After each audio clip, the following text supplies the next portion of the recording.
is happening in the rural areas. And it's amazing how even in the rural setting, we might not have but 30 people, but we got a hood. That's right. That's right. That's right. Right. We got children knocking their parents in the head Right. for the sake of money that didn't work for them. Right. We're living in some trying times. When you look around, the Bible is fulfilling. Children against parents, parents against the children. But I come by to let you know and serve notice tonight that there shall be glory after this. I'm going to encourage your hearts tonight and let you know that nothing slips up on God. All right, preacher. That there's nothing new under the sun. And we're living in a world that's not only filled with sin, but we have to always remember that every one of us was born in sin, shapen in iniquity. That's right. That's right. So the other day I was sharing with someone who became frustrated with church and about to give up on church, give up on life, just give up. And so I said, Pastor, you can't do that. The reason you can't do that is because you got to remember that we're living in an imperfect world. All right. And not only you're living in an imperfect world, you're living with imperfect people. So if you're living in an imperfect world and living with imperfect people, that means you're frustrating yourself when you try to live in perfection. Paul says, I press, I strive, I try to reach perfection, but I don't quite make it. And I know, I've been around church more than a week, and I know there's some people who swear on their mother's grave that they are perfect. And that's the person that's telling a perfect lie. All right. All right. Amen. Because none of us are perfect. No. And so we're living in a world, we're living in a time where the Bible is fulfilled. All you have to do when you believe it tonight, you can Google this or you go home and watch television. What God is trying to do to us and what God is trying to do to this world, He's trying to reconcile man back to his original state. All right. Yeah. And in the reconciliation process, the Bible is fulfilling. How is it that God is trying to reconcile us? Say that. Open your text. If you look at the Bible, who says, I'm reconciling, I'm trying to bring man back to his original state. So what he does is, he pins in the Bible, he says, in order to get you back where you need to be, there shall be wars and rumors of war. All right. Y'all ain't read that yet? There should be pestilence in the land. He said, in order that I reconcile, you won't know the season, but by the budding and the shedding of the trees.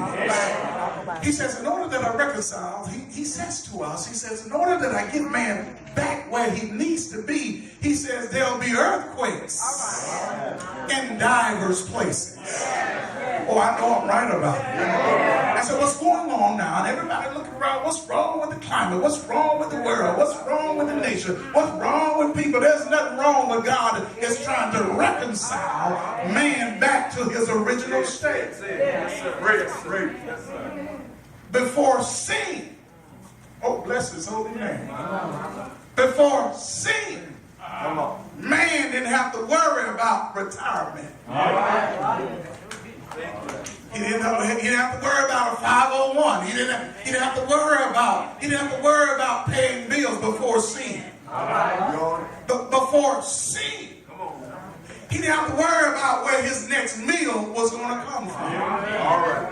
Before sin, he didn't have to worry about the wild animals because there were no wild animals. Because the Bible said, thank you, Holy Spirit, the Bible said that man had dominion over the animals before sin. But when sin fell up in here, the world turned upside down. But it didn't slip up on God. Because God always had another move. And what God is saying to us today, He's going to give us hope. He says, after you've gone through what you're going through, there shall be glory after this. Let me bring it back home. Let me slow it down. Let me bring it back home. Whatever your this is, you're dealing with this because God gets the glory. All right. Your this could be financial. Have you ever tried to just make ends meet and somebody moved in? Have you ever just been broker than the Ten Commandments? I wish I had some broke folk in here. Have you ever experienced, watch the text, have you ever experienced it's the first and the third and you're already broke?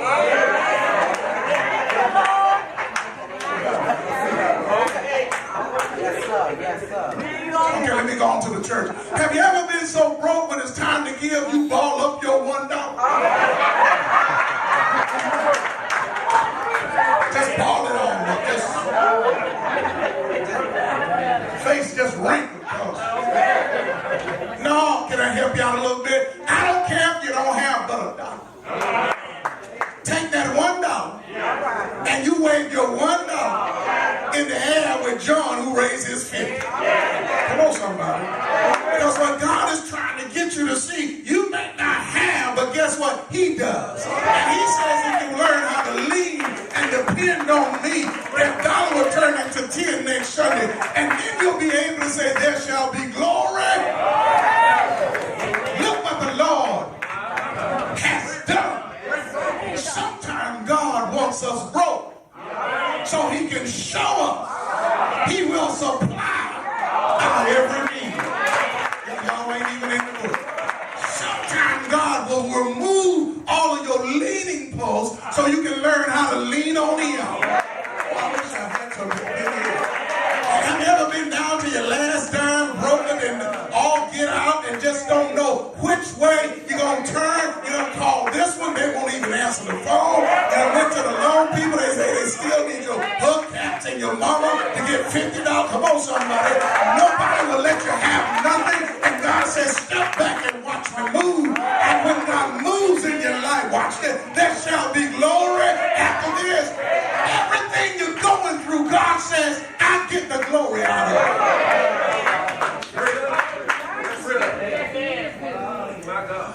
My God. We gotta quit.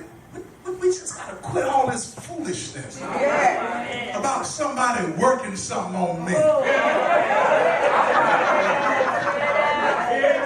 That junk come out of the church. His hand had been there. She ain't working that much. Chicken's dead now. Come on, somebody. Y'all see y'all have been to Carolina. Picked up some bags. You got people that believe in that foolishness. Swinging by Walmart, picking up doll heads, chicken grease in it, and dancing around the house with a full moon and all that old dumb stuff. But my Bible says, no weapon formed against it shall prosper. It didn't say it wouldn't form, but it wouldn't prosper. Can I help you out a little bit? It really doesn't matter what folks try to throw at you. Come on, somebody. It shall not prosper. I don't care how many ditches they did, it shall not prosper because He's a bridge over troubled waters. And when He brings you over the troubled waters, guess what? You can look back and say, look at me now. There shall be glory. After this, whatever I'm going through, to God be the glory. Why? Because God puts us in situations so that He can get the glory. Why is that so important? Because He made us. So you ask yourself the question sometimes, can God trust me with trouble? Everything that happens in your life, guess what? God is trying to get the glory out of it. Good or bad, He's trying to get the glory. For all things work together for the good. for them that love God. So bad connect with good for your good. That God get the glory. There shall be glory after this. I shared with one of my members a couple of years ago, and I like, sometimes I just like to say I told you something. That's the flesh side of it. I'm sharing with her, and Lord, she was 28 at the time, and lost her ever-loving mind because of no good husband left her. Now, some things you can't say because you're pastor. Y'all just be holy.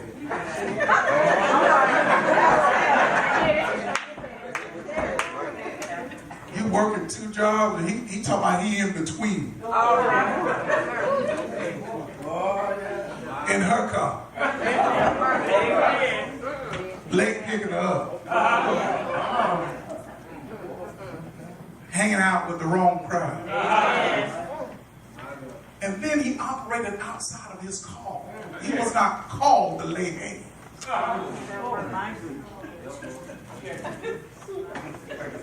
And she was in love. Like you were insane. Take care of somebody else's boy. And so I remember when he finally left her and she wanted to lose her mind. And I had to sit down and say, baby, you can't lose your mind over the one that left you. Because you're going to need your mind for the one that God will send you. And when God sends you the right one, there shall be glory. Oh, bless his holy name. Now she walks with a strut. Because her Boaz found her. Not only did Boaz find her, but Boaz taking care of her.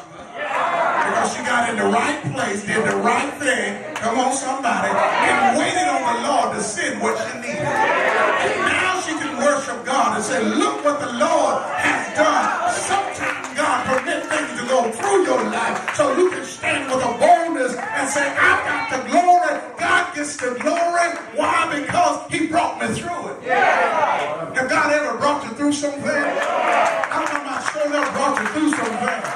If God has ever brought you through some things, that's why nobody should sit in church Sunday after Sunday and mean mug. Because if God has brought you through anything, God gets the glory. I said God gets the glory. Not Chinook and Pookie and them. To God be the glory for the wonderful things that he has done. If you cry late at night and your tears reach your cheek, God sends an angel, pick up your tears, inspect your tears, and bless your heart so you can say there shall be glory after this. When you're going through this, and when you're going through that, God gets the glory. Oh, that's his holy name. I want to give you encouragement tonight. Nothing ever happens without God giving it permission. Y'all don't believe that. Nothing can ever happen in your life without God saying, okay. All right. Okay, somebody trying to Google it, don't believe me. Okay, let me help you out with it. I need one witness. Oh, here it is. Come here, Joe. Satan and God having a conversation about a man who wasn't at the meeting. All right. And he asked the question, have you considered my servant Job? Satan, when he's jacked up, said, well, you got a hedge around him. Y'all know the story. But if you just remove the hedge, I'll make him curse him and die. Watch God. Can God brag on you? God said, okay, I'm going to move the hedge. You do anything you want to. But don't bother his soul. Touch his body, but don't touch his soul. Because when you touch his soul, you're touching me, and you can't touch me.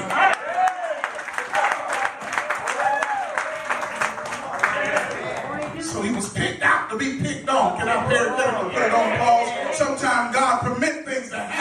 to show Satan that he's God all by himself. And God gets all of the glory. Watch this. He was in the will of God. Yeah. He was doing the work of the Lord. Yeah. But yet, tragedy struck his house. Yeah. Not only the children died at one time, Yeah. sick in his body, Uh-huh. to the point that the sores stitched the house. And Mrs. Joe forgot about her wedding vow. She forgot about for better or for worse. She forgot about in sickness or in health. To the point that you got to understand the theology of Mrs. Job. She says, do you still retain your integrity? Cuss God and die. At least she knew if you cuss God, you're going to die. Yeah. So Job says, though he slay me, yet will I trust him. Hear that? You read the text and you read the entirety of Job. One of the things that stands out in my mind often, Job's on his sick bed. His wife done lost her mind. And here come church folk. All right. Them clowns sitting around the bed. He gasping for air. Isn't it amazing how folk want to always know your sin? You must have did something wrong. You don't even see where they pray. Job, you must have did something wrong. It's amazing. It's amazing to me when people are down. The first thing come to our mind, they done something wrong. Sometimes God uses people that he gives the glory. That's what happened. That's what happened. And so Job says, though he slay me, yet will I trust him. Out of all my appointed times, I'm going to wait until the change comes. God's sitting there in glory with his chest out and saying, didn't I tell you? He's a part of me. Didn't I tell you? I can trust him with trouble. And if you read all of Job, you'll find that God replenished what Satan took. Now this will definitely mess you up. And I'm going to go ahead and hurry up and sit down. You got to be careful of the songs that we sing. Because everything we don't sing don't line up with text. It just sounds good. You've heard, we're going to take back what the devil. Why would you want something that's been tainted by Satan? If Satan had his hands on it, why would you want it? Because when you look at the text, God didn't resurrect them children. He gave him more. I'm still in the church. He didn't say, well, I'm going to bring back them children. He says, I'm going to give you more. And when I give you more, it's going to be better than what you had. And the reason I'm going to do that, because when I give you more, watch what he says, then I'll get all of the glory. Are y'all still in the house?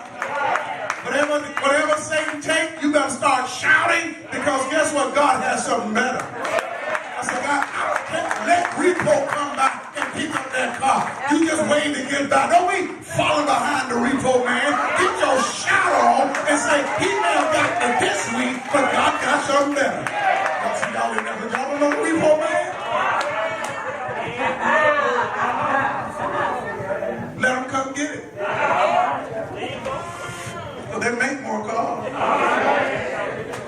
Rent a center, let them call and come on, get this sofa. I didn't want it anyhow. That's how you make yourself feel good. I'll get ready in the first place. And start shouting in an empty house and say, Lord, they got this week, but I trust you that you're going to give me something next week. And when God back that you haul up, you say, to God be the glory, there shall be glory after this. What is your this? Could it be a sickness? Could it be when the doctors done scratch their head? Could it be when the doctor say, call in the family, you got 2 or 3 days to live, and you outlive the doctor?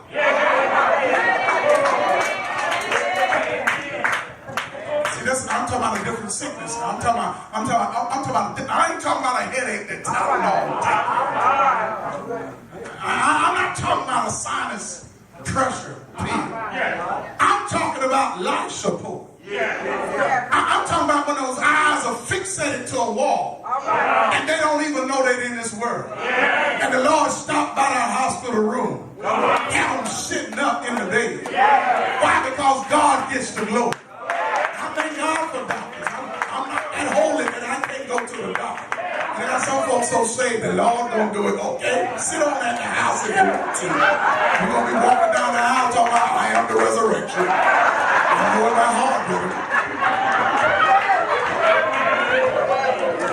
Sometimes God places you on your sick bed so he can raise you up, and then God gets the glory. He just wants folk to come into his house and say, look what the Lord has done. I was laying flat on my back, but look what the Lord has done. And guess what? If God lifts you up, you ought to praise him. And if God brings you out, you ought to praise him. If God turns your situation around, you ought not be ashamed to give God the praise. Come on, somebody.